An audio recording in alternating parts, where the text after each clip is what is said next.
You guys absolutely crushed the like goal in the last video, so I will deliver on my promise. Today, we take a look at what the world of Europa Universalis IV would look like when ULM has max technology in 1444. The results are most likely going to surprise you, not because of what ULM manages to do, but what everyone else does. If you, dear viewer, want to see Ryuku next, make sure that this video hits 2,000 likes, and if you aren't already subscribed, and I know a lot of you guys aren't, make sure that you subscribe, because at 50,000 subscribers, we're going to be doing a massive mega campaign all the way from Impera to Rome through Hearts of Iron 4. Also, a lot of people don't know that patrons and channel members get early access to all the videos on this channel, so consider supporting if that appeals to you. Definitely some interesting choices on the idea front. We have admin, quality, espionage, offensive, diplo, humanist, quantity, and infrastructure. So I think we're going to be seeing a fairly wide nation. I mean, of course, we would expect fairly wide play, but lots of coring, lots of province force core cost with Diplo, and a little bit of AE with espionage, and a couple of military ideas that I think are only going to make them that much stronger. And then infrastructure to round it out for the development, I think is going to be very, very good for them. And within like 6 months of unpausing, the Ulmer Nationalist War has happened, the first of what I assume is going to be very, very many. Hopefully, a sign of things to come. Ulm's name grows larger yet. 2 new provinces joining the fray, looking as beautiful as ever and still very, mostly round. And apparently, Honey Badger Ulm don't care. He attacked Augsburg, who called in Austria, and now we have Austria at war with Ulm, outnumbered quite heavily, and they don't seem too bothered by it at all. But who is scared appears to be the Austrians. Just hunkered down over here doing nothing. They are not moving their armies. They're like moving them back and forth between this province, I assume, to avoid some attrition. But then you just take a look over here and Ulm is on their way. They're zeroing in, and it's only a matter of time before they inevitably clash, or maybe they won't fight. It's hard to say. My goodness gracious, these are crazy numbers. Look how many casualties have been inflicted. I'm like just in awe at how this works. They've lost almost 2,000. Meanwhile, the other guys have lost 37 almost. Looking good, Ulm. Not only did they take Augsburg in that war, they also took Constance earlier in the war, and then this province here from Austria. Definitely looks like a solid starter considering we're like 5 years in. So let's see how things go with a little bit more time passing. And here we are again within another year. They haven't even finished coring up these guys. They attacked another free city who called in Austria again, who now has the personal union over Hungary, or at least an ally of Hungary. Apparently they're feeling good because I guarantee you they're going to roll them. So Austria is going to need to learn this lesson a few times before I think they inevitably collapse. I'd be very surprised if they didn't. And yeah, things just don't seem to be slowing down for the Ulmers. They have taken a bit more land over here from Austria. Austria has actually spit out a Styria in that war. So things are looking very good for them now. They are pushing down to the south. Looks like they've got some claims on Switzerland. We have a new emperor as well, one who surely does love the Republic. Though it does make you think if he's going to be as ballsy when it comes to defending nations against Ulm, because they're smaller than Austria, a lot smaller, and they will get dumpstered just like Austria did. But it's the AI, and we know the AI.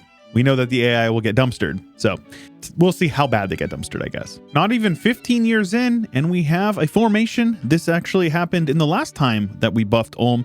We have Swabia here, a nice kind of salmon color. It's definitely unique. I think I'm a fan of it.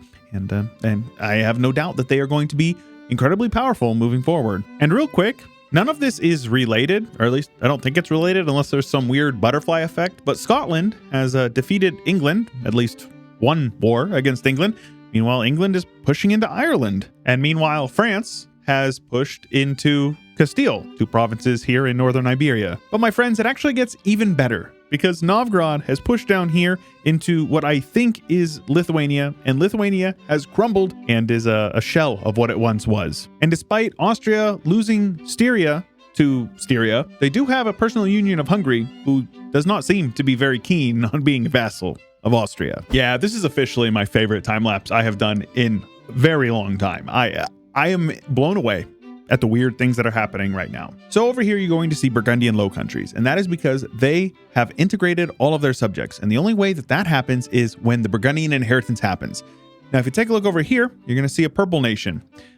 This is Naples. Naples owns lands over here, and that is because they took land next to their subject of Burgundy, because Naples got the Burgundian succession. So as much as I want Ulm and Swabia to be the star of the show, things just keep getting even more weird and everything around is just crumbling and or exploding in the most sensational, fantastic way possible. Also, huge shout out to Ducal Prussia. Always love seeing a Ducal Prussia on the screen. That's a good one. And Aragon's having a mostly good game. Despite losing Naples, they've taken some land in Provence. They've taken a little bit of land over here down in Granada, and a bunch of land in Portugal.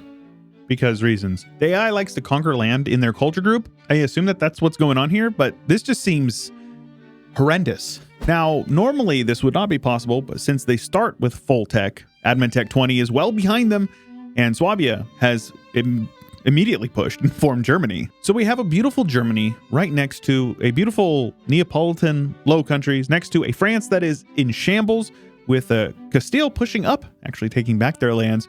This is a very good run. Definitely some sparks flying over here. The Ottomans not pushing much to the south, but boy, are they pushing up into Muscovy. At least I assume they will. And doesn't look like Novgorod has pushed more into Muscovy, but has taken up some of the land from Lithuania, who has definitely perished alongside their friends of Poland.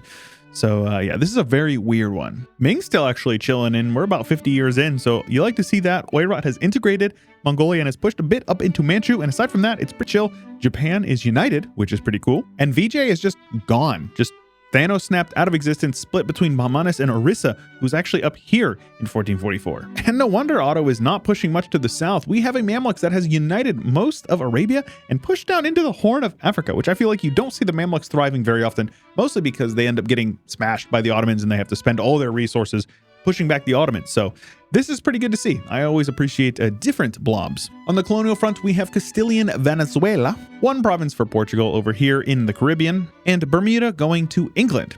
And that is it. And with the Age of Reformation right around the corner, Castile is actually the #1 great power, because it does look like they did get that Iberian wedding. After them is Germany. No surprise. Realistically, Germany is really the #1 great power, with the Ottomans behind them, the Mamluks, the Ming still hanging out in the #5 spot, with England, Bahmanis, and Muscovy in the 8th spot, despite Muscovy not really able to take much land up in Novgorod. So probably not going to be up there for a very long time. And then Muscovy in the 8th spot, despite not being able to overcome Novgorod, at least not yet. So time will tell how that turns out. Well, I said that Ming was doing well. They're definitely not doing well anymore. I don't know what caused this, but they have like 100% devastation in every single province. I think it maybe have something to do with the flood events, but this is like every single province. So I really don't get it. Germany performing roughly as expected. But Naples still continuing to hold on over in the lowlands makes me pretty happy, as well as France hanging on in France, but at what costs? Hard to say. Also, Portugal migrating out of Portugal, mildly hilarious. Looks like their initial stumble against Scotland, England has come back stronger than ever, and only a matter of time before they unite the Isles. Also, shout out the Pope Man, a one province minor in Onzerbruck here in northern Germany, because yeah, of course, Germany would be Catholic. Why wouldn't they be? It only makes sense in this timeline, considering the fact that everything else is weird. Germany pushing over into the Ottomans, destroying them in the process, but they've migrated and their name is now just up here, a little bit more to the north. Novgorod has been pushed back just a little bit, but again, they have also migrated down into Muscovy's lands, and now Muscovy is just 2 provinces in the Ural Mountains, which very funny. The Mams have been pushed back a little bit here in Cyrenaica, lost 1 province to the Ottomans randomly, but they've pushed up north, cut the Ottomans off over here. They've pushed over here, cutting into Hormuz, meeting up with a very big and very strong Persia formed by Ajam, I believe, as well as uniting the rest of the Horn of Africa, looking very good for the Mams. Happy for them.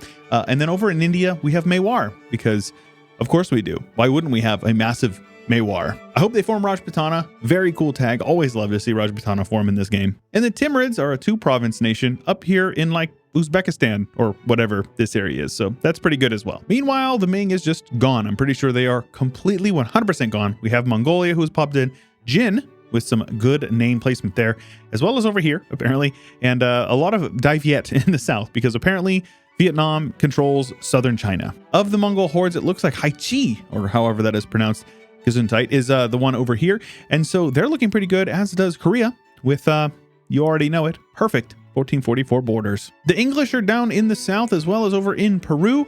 The Spanish are in Brazil, as well as up here in Colombia. The Inca have united, which is worth a mention. We have a very strong New Spain for Spain, as well as an English Mexico and Louisiana, but the rest is going to Portugal as well as Castile up here. And then a random province in New Jersey going to Norway, because why not? We also have Sweden up here in the Hudson Bay, so that's good as well.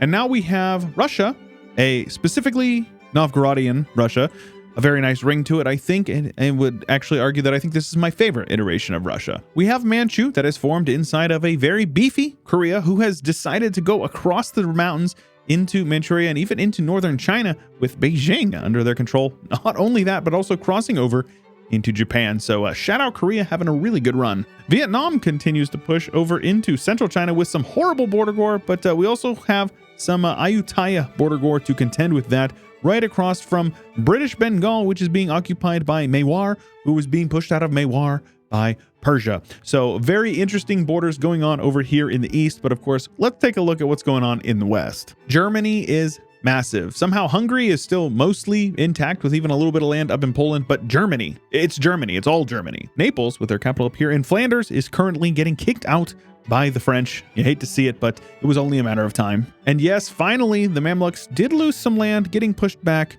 but it looks like in their time, they decided maybe it's time to flee, and they set on some boats and went over to the Spice Islands, as well as, you guessed it, Australia. We have Mamlukian Australia. If you guys get the reference to a Mamlukian Australia, you've been watching videos like this for a long time, and I commend you. And now my favorite iteration of Friesland, West African Friesland. It's got a good ring to it. Spain absolutely dominating the colonial game, especially in South America and over into Mexico. Even on the East Coast as well, they've got Canada and Florida. And then the British, Mexicans, and Louisianans are being hugged by them. But it looks like the left coast has gone almost exclusively to Portugal, minus one province here, because even the Portuguese don't want San Francisco. Ulm decided to break the mold here, and instead of going with naval hegemon, they went with military this time, mostly stacked up. So a very beefy Germany, incredibly terrifying, very much obviously the #1 great power, followed by Spain because of their colonial empire, and then Russia, Great Britain, Korea in the 5th spot, if you can believe that. Mewar, who has still not formed any other nation, and at this point, I don't know if they will, because they have lost a lot of their homeland to the Persians, who are also a great power right under France. So everybody at least over 1,000 development, but quite a discrepancy between the top and the bottom. Scandinavia finishing out and not looking too good. We have German Scandinavia, Norway, Sweden, Polish Scandinavia, and then Sweden, you know, a little bit split up. But I feel a little bit better whenever I see a Novgorodian Russia and North Atlantic Islands. That's a good look. And speaking of good looks, what about Manchu? Manchu, all inside of Korea with very nice borders, all things considered. A couple here and there that maybe they could fix, but overall pretty good considering that they're getting a big hug from another massive Russia. And also getting a hug from Russia is Mewar, who is getting a hug all the way from Vietnam over into northern India, right next to Persia, who's been exiled into India. Also, holy Sunda Batman, I have never seen these islands be so united by one regional power. That's really cool. I like to see that a lot. The Mamluks do still have their colonies over in the Spice Islands, but their capital here is in Lungo on Lake Victoria. They migrated quite a bit, as did the Congo, apparently. A lot of migrations this run. Though the guys who pushed them out of the Congo, a little surprising. It's the Frisians. Though, I mean, I guess you should probably be a little thankful that it wasn't the Belgians. It could be worse. The colonial game remained very colonial with just about everything you would expect to see in the end, finishing out as you would expect, except for all these random British colonies going on. Don't know what that's all about. And of course, Germany, finishing well on top, starting with Max Tech, forming Germany within 15 years, and Germany alone being an incredibly powerful nation with a really good mission tree as well as national idea. So no surprise with that. But the way that things in the world evolved around them, pretty cool to see. I love to see Hinduism spreading a little bit. I feel like it's basically always isolated over here in India. Cool to see it getting pushed over into Southeast Asia by Mewar. Also very cool to see Catholicism spread all the way over into India and Persia from Germany. Orthodox Vietnam, where you at? And yeah, there's a couple of Protestant here and there, a couple of Reformed provinces / nations, but for the most part, it's all Catholic and Anglican, and apparently Orthodox up here. New World, mostly Catholic, except for some provinces that were taken over recently by the colonies. But yeah, it's all yellow, baby. And oh my gosh, it's all Turkish. as well, apparently. Leave it to the Germans to culture convert a bunch of the world to Turkish culture. These jokes really do write themselves. I do bet they have some banging kebabs over there, though. Little bit of Platinian, little bit of Castilian, tiny little bit of English, but for the most part, it's Iberian in South America. And in the north, we get a little bit of Mexican, a little bit of Castilian, a little bit of Portuguese, and some American and English over here in like the Mississippi River Valley. Happy to see that Germany maintained their military hegemon with 13,500 development in the end, with Spain behind them, not even close to half. Russia, Korea, Mewar, Great Britain, Sunda beating out France over in the East Asia area. You'll love to see it, folks. I have really been enjoying this series, and you guys seem to as well. So like I said in the beginning, make sure you leave a like, show your support, and we'll see how Ryuku handles it next time. If you aren't already subscribed, make sure you subscribe and ding that bell so that way you get notified when these videos go up live. And once we get to 50,000, we will be doing that mega campaign all the way from Impera to Rome through Hearts of Iron 4. I really do appreciate you making it to the end of the video, and I hope you have an absolutely wonderful day. Special thanks to Chio, Josh Kopczynski, Azure Rhino, Blonde Damon, Ian Powell, Cannon Fodder, Corporate Gaming, Anthony Grove, Isaiah, Saronska, Ricardo, Cobalt, Rex, Total Farce Frit, Nathan Albright, and many more. Thank you.